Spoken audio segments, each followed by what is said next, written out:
everyone, and welcome to my book critiques 1 and 2 for EDU 318.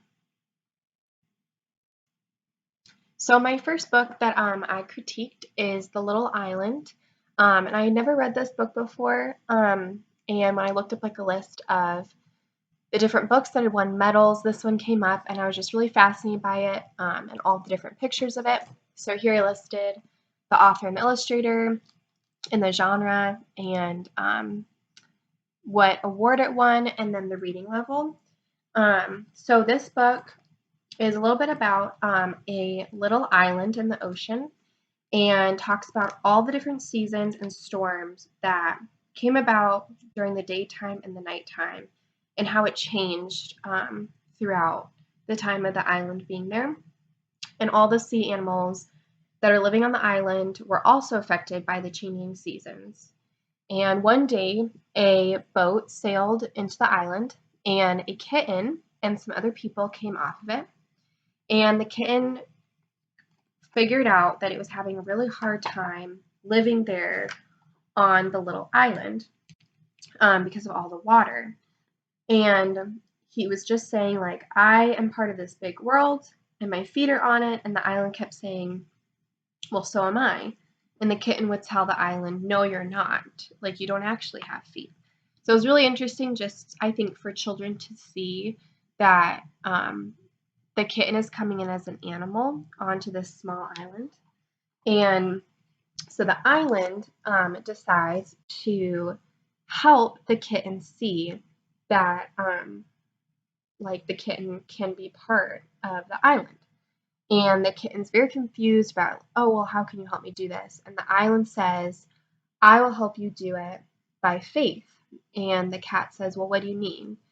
And the island said, to believe what I tell you about what you don't know is what faith is. So I just thought this was a really interesting way just to show children just a little bit about, I think, the relationship between the different animals. And I chose this book because I loved how many interesting facts there were about the animals and the different seasons that our Earth goes through. And it's a great way to teach children more about the geography of winter, fall, spring, and summer. And I also loved how it teaches children about the word faith, but also to have patience when you can't figure out things on your own. And the lessons that I chose to do for this was a second grade science lesson. So the objective is students will be able to identify different animals and the way that the earth affects them in their own life. And the students will research 3 animals out of the story and describe how they live in the world. So throughout the book, there's many different detailed images and lots of colors that will be able to help the children figure out, picking 3 different animals and how does the earth and the different seasons affect them. And then the students will be able to draw out a picture of where those animals live. So, for example, it shows where the seals live, and it shows that they are lying on sunny rocks. So, for instance, in the summertime, the summertime would help the seals to just live a little bit better and get that sun. And then also the students will be able to create a list of necessities that the animals need in order to survive.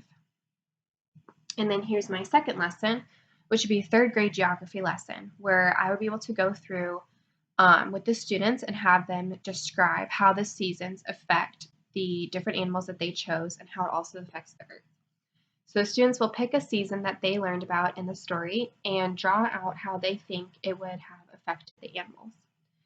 Second, the students will describe to the teacher how each season affects the earth.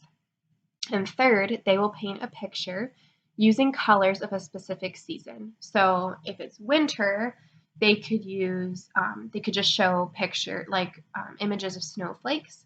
So they could have a black piece of construction paper or something and then use white paint to show snowflakes, and that's showing winter. Or for summer, they could have a blue background to be the sky with a yellow sun. Or for fall, they could use brown construction paper, and then they could cut out pictures of red or orange or green leaves to show that it's fall. And then they would also just show how the animals are living in that specific season.